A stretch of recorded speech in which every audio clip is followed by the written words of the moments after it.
पूर्णिमा जी, ये मंशा है, इसीलिए ब्रेक नहीं लग रहा है, न धनखड़ पर न निशिकांत दुबे पर।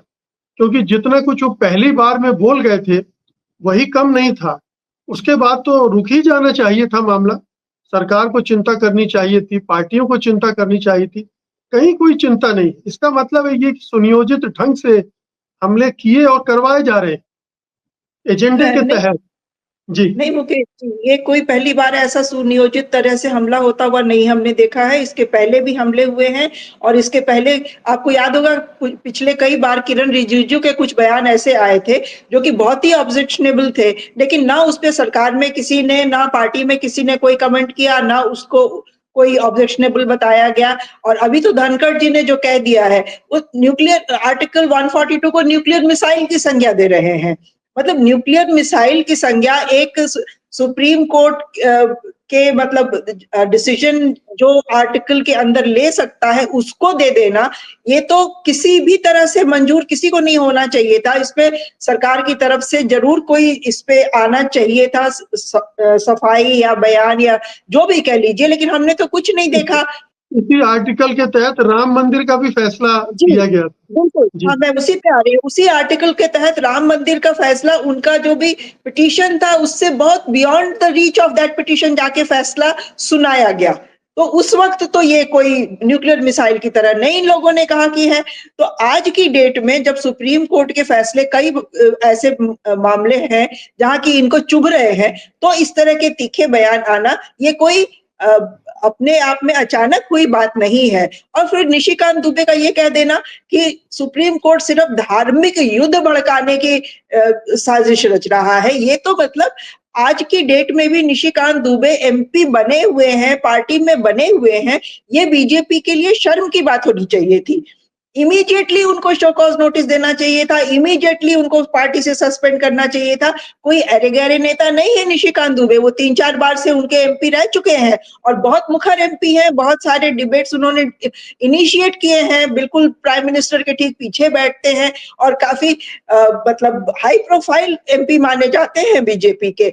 तो ऐसा तो नहीं है कि उन्होंने अपने मन से इस तरह की बात बोल दी और सारी पार्टी अब उसमें मुँह छुपा रही है। ये मुझे लग रहा है कि एक लूज़ कैनन की तरह पहले गिरिराज सिंह हुआ करते थे, अब ये निशिकांत दुबे को इन्होंने लॉन्च किया हुआ है just to test the water और बीच-बीच में पानी में एक कंकड़ फेंकते रहो कि देखो क्या प्रतिक्रिया होती है।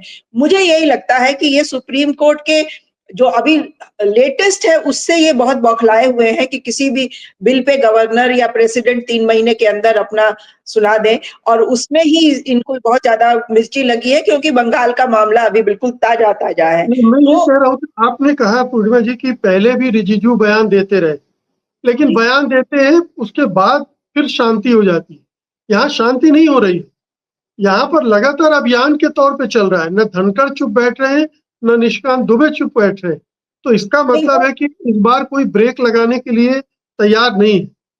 इस बार इनकी मंशा कुछ और आगे जाने की है, कुछ और ज़्यादा फंदा कसने की है मुझे लग रहा है। क्योंकि जिस तरह से आज भी बयान दे दिया धनखड़ साहब ने, सुप्रीम मास्टर पार्लियामेंट को बता देना, मतलब ये तो मुझे बहुत हँसी आती है सोच के कि वो कैसे वकील कैसे हैं? बेसिक जो कॉन्स्टिट्यूशन के जिसको समझ नहीं है, भाई कॉन्स्टिट्यूशन में तीनों जो आर्म्स हैं गवर्नेंस के, जुडिशियरी, लेजिस्लेचर और एग्जीक्यूटिव, सब ऑटोनोमस है, एक दूसरे को से इंडिपेंडेंट काम करने की उनसे उम्मीद रखी जाती है। हाँ, चेक्स एंड बैलेंसेस हर जगह है। अगर पार्लियामेंट लेजिस्लेचर कुछ ओवररीच करती है तो सुप्रीम कोर्ट को उसका हक है कि वो उसको रिव्यू कर सके। अगर एग्जीक्यूटिव इधर-उधर कुछ करती है तो उसमें पार्लियामेंट कुछ कर सकती है। उसी तरह से सुप्रीम कोर्ट के जज भी अगर कुछ उल्टा-सीधा करते हैं तो इम्पीचमेंट का प्रोविजन इसी कॉन्स्टिट्यूशन ने दिया हुआ है। तो कैसे ये धनखड़ जी कह सकते हैं कि पार्लियामेंट सुप्रीम है? भाई सुप्रीम कोर्ट जो भी जजेस के इम्पीचमेंट हाई कोर्ट और सुप्रीम कोर्ट के जिस पार्लियामेंट को हक है, तो उसी तरह पार्लियामेंट के बनाए कानून को रिव्यू करने का हक सुप्रीम कोर्ट के पास है।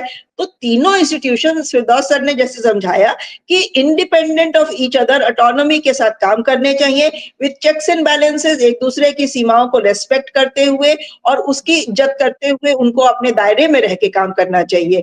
तो धनखड़ जी का बयान, फिर निशिकांत दुबे का बिल्कुल अटपटा सा बेतुका बयान, ये सारा मुझे लग रहा है कि ये किसी बड़ी साजिश की तरफ इशारा कर रहा है और मुझे लग रहा है कि ये कोई बहुत बड़ा बदलाव कॉन्स्टिट्यूशन में ही शायद प्लान कर रहे हैं, जो कि जिसका कि ये भांपना चाहते हैं, माहौल भांपना चाहते हैं कि अगर कॉन्स्टिट्यूशन के ही बेसिक स्ट्रक्चर में कोई बड़ा बदलाव करेंगे तो उसकी देश में क्या प्रतिक्रिया होगी। तो मुझे लग रहा है ये सारी भूमिका उसके लिए बांधी जा रही है।